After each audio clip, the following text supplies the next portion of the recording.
Двигатель ВАЗ-21083 отправляется в город Мичуринск. Транспортная компания «Жилгор Экспедиция». Двигатель в сборе, совсем навесным.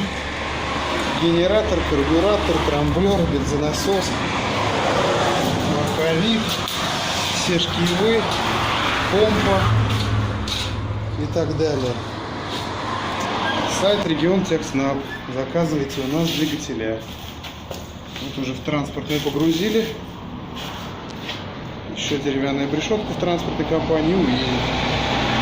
Сайт regiontechsnab.ru.